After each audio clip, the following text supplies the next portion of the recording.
Welcome! In front of me I have Xiaomi Redmi Note 10 and today we are going to make the fingerprint sensor test. We are going to check how fast it works. You can find it on the right edge right here. So let's make it.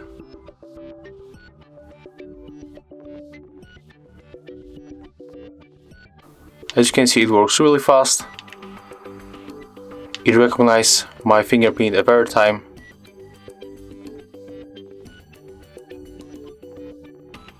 So definitely we can say that fingerprint sensor in this smartphone is really good.